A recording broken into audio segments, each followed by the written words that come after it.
मैं ये तो नहीं जानता कि सपने सच होते हैं या नहीं। कुछ लोग कहते हैं कि सुबह के सपने सच होते हैं, तो कुछ लोग कहते हैं ये सिर्फ बनावटी बातें हैं। अब इन बातों में कितनी सच्चाई है कितनी नहीं, ये तो मुझे नहीं पता, और ना यहाँ हम इस बारे में बहस करने आए हैं। हमारा काम है कहानियाँ सुनाना, और आज भी हम वही करने वाले हैं। सपनों से जुड़ी एक कहानी लेकर आया हूँ आज मैं आपके लिए। अगर ये कहानी आपको पसंद आती है तो मुझे अपना फीडबैक जरूर दीजिएगा। पहुंचाते रहेंगे आपके दिल की बात आपके अपनों के पास। स्वागत है आप सबका जेएस डायरी पे। मेरा नाम है आकाश।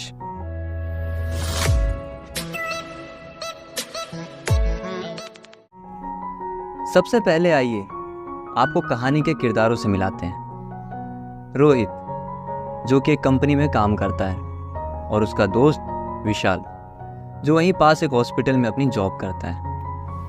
दोनों बचपन के दोस्त थे और यहाँ एक साथ इंदौर में फ्लैट लेकर रहते थे। इस कहानी में मुख्य किरदार विशाल का है, और इसलिए विशाल का किरदार मैं खुद निभाने वाला हूँ। रोहित और विशाल बचपन के दोस्त थे और यहाँ इंदौर में एक साथ रहते थे। ये बात करीब 3 साल पहले की है, जब मुझे कुछ दिनों से लगातार सुबह के 3-4 बजे के आसपास सपने आया करते थे। इन सपनों में अक्सर मुझे एक रोड एक्सीडेंट नजर आता था, और उस हादसे में एक घायल हुई लड़की नजर आती थी। शुरुआत में तो ये सब मुझे एक महज इत्तेफाक लगा, लेकिन जब ये कुछ दिनों से लगातार होने लगा तो मैंने इस बारे में रोहित से बात की। अरे रोहित, सुनना, मुझे यार कुछ दिनों से एक सपना आ रहा है सुबह के समय। रोहित ने मुझसे मेरे सपने के बारे में पूछा, तो मैंने बताया कि मैं पैदल पैदल अपने हॉस्पिटल जा रहा हूँ, और तभी हॉस्पिटल के पास में एक स्कूटी और एक गाड़ी का एक्सीडेंट हो जाता है, और उसमें एक लड़की है जिसको बहुत ज़्यादा चोट आ जाती है, और वो रोड पे बेहोश पड़ी है, और आसपास मदद के लिए कोई भी नहीं रुक रहा उसकी। सपना है भाई, इतना परेशान क्यों होता है?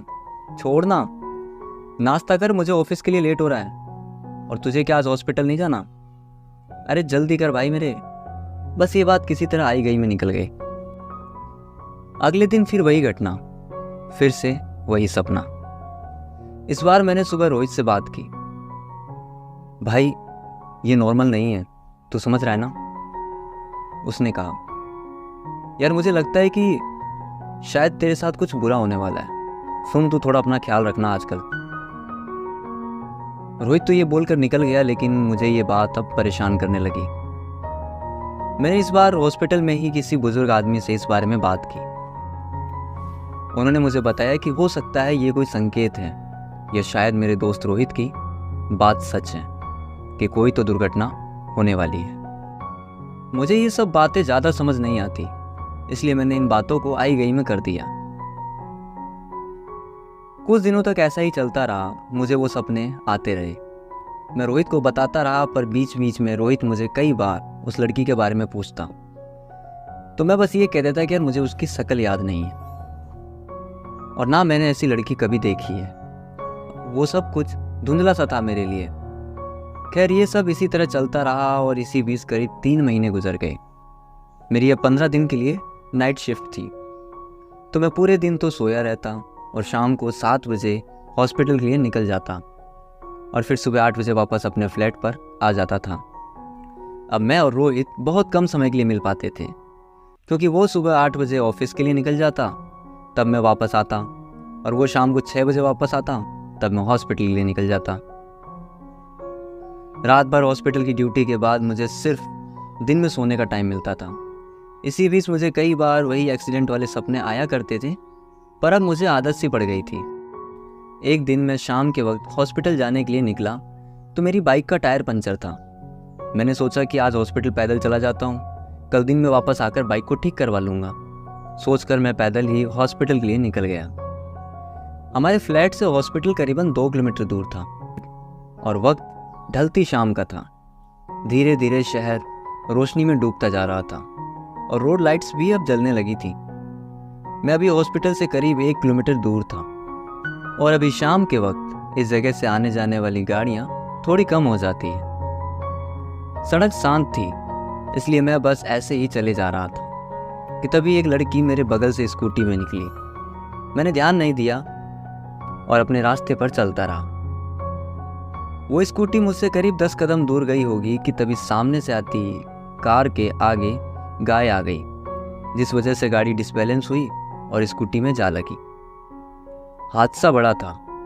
वो कार वाला वहाँ से बिना रुके भाग गया और वो स्कूटी और वो लड़की वहीं रोड पर गिरे रहे। ये सब देखकर एक बार तो मेरे पैर कांप गए और मैं भागता हुआ जल्दी से उस लड़की तक पहुंचा, क्योंकि मुझे डर था कि कहीं कोई बड़ी दुर्घटना ना हो जाए। मैंने जाकर देखा तो लड़की के सिर पर गहरी चोट लगी थी और हाथ पैर भी बुरी तरीके से छिल गए थे। सिर पर चोट की वजह से वो लड़की बेहोश हो गई थी और खून भी काफ़ी बह गया था।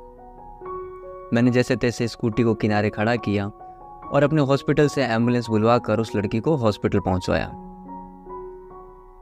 वैसे इस घटना से कुछ याद आया?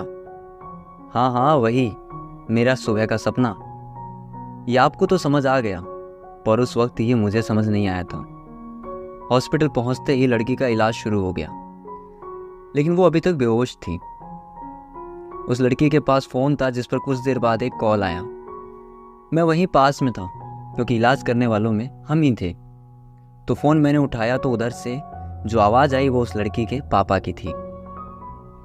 मैंने उन्हें फ़ोन पर सारी बात बताई और वो तुरंत ही हॉस्पिटल आ पहुँचे। हॉस्पिटल पहुँचते ही सबसे पहले उन्होंने मुझे धन्यवाद दिया और इस पूरी घटना को संभालने के लिए उन्होंने मेरा तहे दिल से धन्यवाद किया। देखिए, मैं उनकी भावना समझ सकता हूँ, क्योंकि ये हादसा बहुत बड़ा भी हो सकता था अगर समय रहते मैं उनकी मदद ना करता तो। कुछ देर बाद उस लड़की को होश आ गया और वो लोग थोड़ी देर में घर चले गए। उस लड़की को याद नहीं था कि एक्सीडेंट के बाद क्या हुआ था। ये सारी बात शायद उसके पापा ने उसे बता दी थी। अगले दिन रविवार था तो रोहित की छुट्टी थी। वो बस सुबह मेरे आने का इंतज़ार कर रहा था, और इंतज़ार हो भी क्यों ना।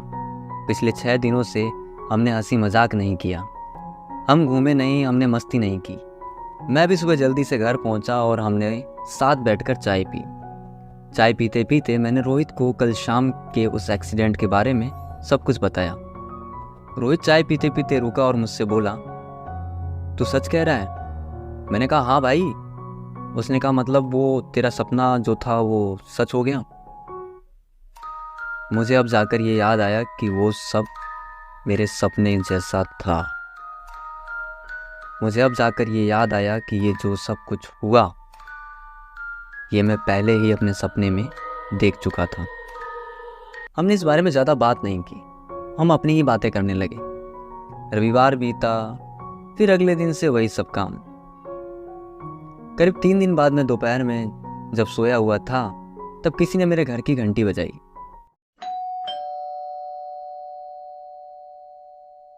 रात भर की ड्यूटी के बाद दिन में जब कोई सोते हुए उठाए तो एक बार तो दिमाग खराब हो ही जाता है।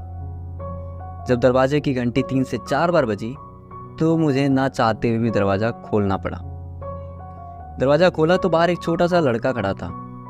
मैंने उससे पूछा तो वो कहने लगा, नीचे वाले मेडिकल पे दवाई लेने गया था, मेरी दीदी के चोट आई है तो पट्टियाँ करवानी थी। तो उन्होंने बताया कि हमारे ही अपार्टमेंट में हॉस्पिटल के भैया रहते हैं, वो कर देंगे। मैंने घड़ी में टाइम देखा तो करीब शाम के 4 बज रहे थे। वैसे भी मुझे 5 बजे उठना ही था। मैंने ड्रेसिंग यानी पट्टियाँ बदलने का सामान लेकर उस लड़के के साथ चला गया। वो लड़का मुझसे मेरे ही अपार्टमेंट में ऊपर वाले फ्लोर में रहता था। मैं जैसे ही उस लड़के के घर पहुंचा, मुझे देखते ही एक अंकल मेरे पास आए और खुशी खुशी मुझसे मेरा हाल पूछने लगे। ये वही अंकल थे जो मुझे हॉस्पिटल में मिले थे। मेरे पास आए और मुझे उस दिन के लिए फिर से एक बार धन्यवाद देते हुए मुझे बैठाया और रसोई में काम कर रही आंटी को बुलाया कि ये वही हैं जिन्होंने हमारी बच्ची के एक्सीडेंट पर उसकी मदद की थी। उसके बाद हम सब ने कुछ देर बातें की और उन्होंने मुझे चाय पिलाई। मैंने घड़ी देखते हुए कहा, अंकल पट्टियाँ चेंज कर देते हैं, मुझे देर हो रही है, तैयार होकर हॉस्पिटल निकलना है मुझे। मैं और अंकल अंदर वाले कमरे में गए। वहाँ वही लड़की सोई हुई थी। अब उसे देख मुझे वो सब कुछ याद आ गया था। मैं उस लड़की की पट्टियाँ बदलने लगा कि तभी अंकल ने उस लड़की से कहा कि ये वही लड़का है जिसने तुम्हें हॉस्पिटल पहुंचाया था। ये सुनने के बाद उस लड़की ने अपना चेहरा मेरी ओर किया वो मेरी आंखों में देखते हुए बोली, आपका बहुत बहुत शुक्रिया उस दिन मेरी जान बचाने के लिए। इसके बाद हम दोनों बस बिना बातें किए एक दूसरे को देखते रहे। उस लड़की के घाव काफ़ी हद तक ठीक हो गए थे। मैंने अंकल को 3 दिन बाद वापस ड्रेसिंग करवाने को बोलकर वापस अपने फ्लैट आ गया और तैयार होकर हॉस्पिटल के लिए निकल गया। करीब 2 दिन बाद रविवार था, वही हम 2 दोस्तों का दिन।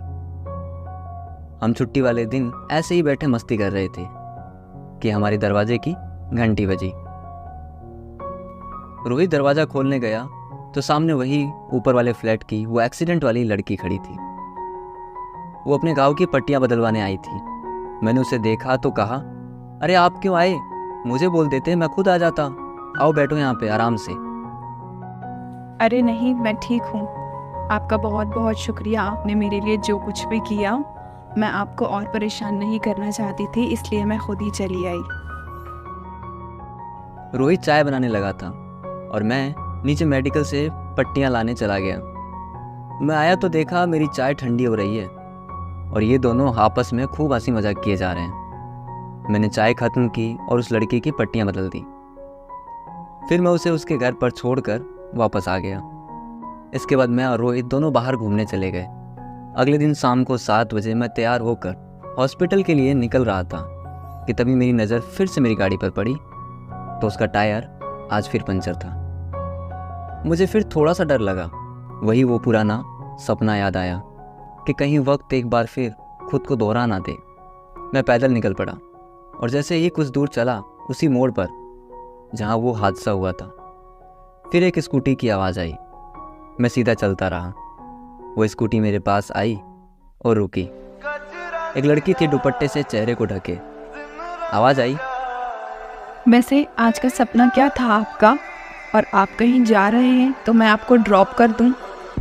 मैं उस लड़की के पीछे बैठ गया और यहाँ से रास्ते कुछ नए से शुरू हो गए। पता नहीं सपने सच होते हैं या नहीं, पर अभी कुछ दिन पहले ही मुझे एक और सपना आया कि हम दोनों की प्रेम कहानी शुरू हो गई है। अब बस मुझे उस दिन का इंतज़ार है जिस दिन ये सपना सच हो। आज की कहानी में सिर्फ इतना ही। ये कहानी आपको कैसी लगी हमें कमेंट करके ज़रूर बताइएगा और अगर पसंद आई तो इसे औरों तक शेयर कीजिएगा। अगर आपके पास भी कोई ऐसी कहानी है जिसे आप औरों तक पहुंचाना चाहते हैं तो हमें बताइए। कहानी आपकी, हमारी ज़ुबानी। आपसे फिर मुलाकात होगी एक बार फिर एक नई कहानी या एक नए किस्से के साथ में। तब तक के लिए बने रहिए जेएस डायरी पे। मेरा नाम है आकाश।